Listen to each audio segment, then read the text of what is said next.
आज हम retirement planning पे बात कर रहे हैं क्योंकि एक बहुत इंपॉर्टेंट फाइनेंशियल गोल है।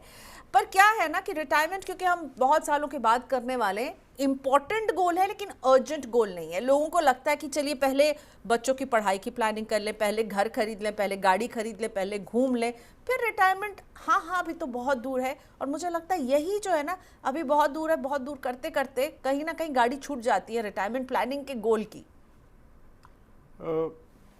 अगर आप ये जानना चाहते हैं कि मेरे इतने सारे गोल्स हैं उसमें से सबसे इम्पॉर्टेंट गोल क्या है, जैसे बच्चों की पढ़ाई, नया घर, तो मैं बहुत सारे लोगों से मिलता हूँ तो वो कहते हैं जी पहले बच्चे की पढ़ाई या घर, फिर मे बी वकेशंस वगैरह, फिर एक नई गाड़ी और उसके बाद रिटायरमेंट की सोचेंगे। It's a very far of goal. तो मैं उनसे एक हमेशा एक क्वेश्चन पूछता हूँ, मैं कहता हूँ जब आप प्लेन में चढ़ते हो और एयर होस्टेस इमरजेंसी डिमॉन्स्ट्रेशन करती है तो वहाँ पे वो कुछ लाइन बोलती है। वो कहती हैं जब एयर प्रेशर कैबिन में कम हो जाएगा तब ऑक्सीजन मास्क आएंगे आपके ऊपर से। फिर वो एक लाइन बोलती है, पहले अपना नकाब पहने फिर साथ वाले की सहायता करें। वो ऐसा क्यों बोलती है? क्योंकि एक आदमी जो अपने आप को सुरक्षित नहीं कर सकता वो दुनिया में किसी और की मदद भी नहीं कर सकता, चाहे वो उसके बच्चे हों, चाहे उसके पेरेंट्स हों, चाहे उसके स्पाउस हों।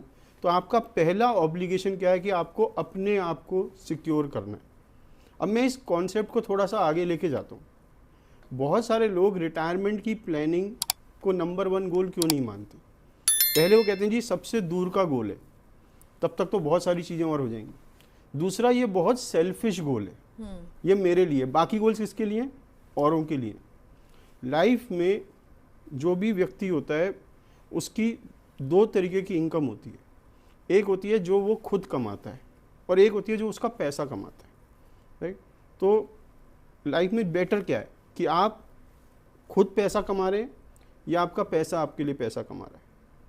और अगर आप ये कॉन्सेप्ट समझ जाएं कि जिस दिन आपका पैसा आपके लिए इतना पैसा कमाने लगे कि आपको पैसे के लिए काम ना करना पड़े, उस दिन आप रिटायर हो जाते हैं। तो मैं हमेशा एक क्वेश्चन पूछता हूँ, रिटायरमेंट क्या एक एज है या एक स्टेज है लाइफ की? क्या ये एक उम्र है या पड़ाव है? ये एक पड़ाव है, और ये वो पड़ाव है लाइफ का जिस दिन आपको पैसे के लिए काम ना करना पड़े। और जिस दिन आप इस पड़ाव को पहुंच जाते हैं, जब आपके लिए पैसे के लिए काम नहीं करना पड़ता, उस दिन से आप वो काम करते हैं जो आपको करने में अच्छा लगता है। और जब आप वो काम करते हैं जो आपको करने में अच्छा लगता है तो आप लाइफ में ज़्यादा अचीव करते हैं। मैं दुनिया में आखिरी आदमी हूँगा जो आपसे कहेगा कि आपके बच्चे की पढ़ाई इंपॉर्टेंट नहीं है, आपका नया घर इंपॉर्टेंट नहीं है। मेरी खाली एक ही आपको सलाह है कि इस पढ़ाई की कॉस्ट आपकी रिटायरमेंट नहीं होनी चाहिए। क्योंकि लाइफ में 2 ही पॉसिबिलिटी हैं, या तो आपकी डेथ होगी या आप रिटायर होगे, तीसरी कोई ऑप्शन ही नहीं है। और इसका मतलब ये एक कंपलसरी गोल है, ऑप्शनल गोल नहीं है। और अगर ये कंपलसरी गोल है तो हमें इसके लिए जरूर प्लान करना चाहिए। वेरी इंपॉर्टेंट, कंपलसरी गोल है रिटायरमेंट। हम सब इस दौर पर पहुंचेंगे और इस पड़ाव पर पहुंचेंगे। तो आपने कहा कि make your money work for you, ना कि आप मनी के लिए काम कर रहे हो, और वो होता है रिटायरमेंट का बेसिक पड़ाव। तो क्या पैसों की ही प्लानिंग है रिटायरमेंट? हमें क्या पैसे को ही प्लान करना है कि भाई हमारा खर्चा कैसा चलेगा जब हमारी वो एक रेगुलर इनकम जो हम अब महीने में कमा रहे हैं वो बंद हो जाएगी? हमारा खर्चा कैसे चलेगा? हम सब्जी कैसे लाएंगे? हमारा इलाज कैसे होगा? हमें क्या सिर्फ पैसों की प्लानिंग को ही पुख्ता रखनी है? तो मैं बहुत सारे रिटायर्ड लोगों से मिलता हूँ और मैंने देखा है कि ज़्यादातर लोगों की प्रॉब्लम पैसा नहीं होता, वो होता है सेंस ऑफ पर्पस। क्या मैं अभी भी सोसाइटी के लिए रेलेवेंट हूँ? वो होता है रेगुलर स्केड्यूल। आप रिटायर्ड आदमियों से, लोगों से मिले, वो कहते हैं टाइम नहीं कटता। तो बड़ी प्रॉब्लम्स क्या है? पैसे की प्लानिंग तो है ही, पर लाइफ प्लानिंग पोस्ट रिटायरमेंट बहुत इंपॉर्टेंट पार्ट है। और अगर आपने अच्छी लाइफ प्लानिंग नहीं करी रिटायरमेंट के बाद तो आप पे कितना भी पैसा हो वो व्यर्थ है, क्योंकि आप एक अच्छी रिटायर्ड लाइफ नहीं जी पाएंगे, राइट? तो retirement is not about means, it is having meaning post retirement. कि क्या आप अभी भी रेलिवेंट हैं सोसाइटी के लिए? क्या अभी भी आपको लगता है कि मैं, क्योंकि you can retire from work, पर क्या आप लाइफ से रिटायर हो रहे हो?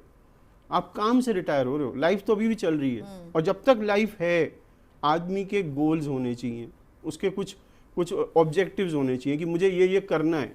और रिटायरमेंट बहुत अच्छा टाइम है उन चीज़ों को पूरा करने के लिए जो शायद आप काम की वजह से नहीं कर पाए, राइट? तो वो जो प्लानिंग है वो बहुत ज़रूरी है।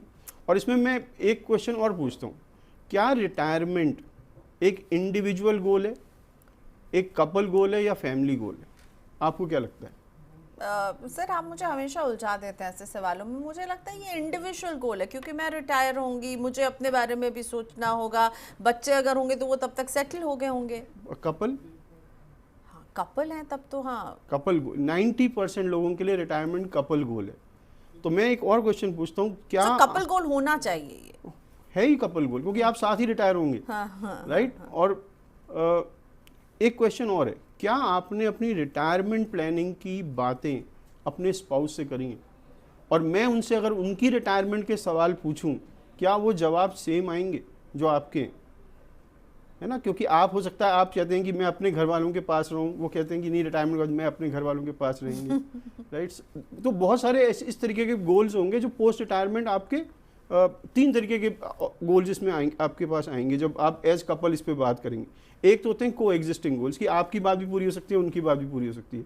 एक होते हैं कि कॉमन गोल्स, मैं भी घूमना वहीं जाता हूँ, आप भी वहीं पे घूमना जाना चाहते हैं। पर एक कॉन्फ्लिक्टिंग गोल होते हैं कि वो इस तरफ जाना चाहते हैं, मुश्किल होता है। और वो ही बहुत इंपॉर्टेंट चीज है रिटायरमेंट पे। Retirement planning is not individual, at least it's a couple goal. और मैं भी वही गलती कर रही थी, मुझे लग रहा था तो मुझे इंडिविजुअली प्लान करना है, बट हाँ वेरी इंपॉर्टेंट कपल गोल होना चाहिए। तो जब हमने इतनी बात कर ली कि कॉन्फ्लिक्टिंग गोल्स की तैयारी करनी है, आपको एज अ पार्टनर, आपके लाइफ पार्टनर के साथ इसकी तैयारी करनी है, लेकिन कैसे शुरुआत करें?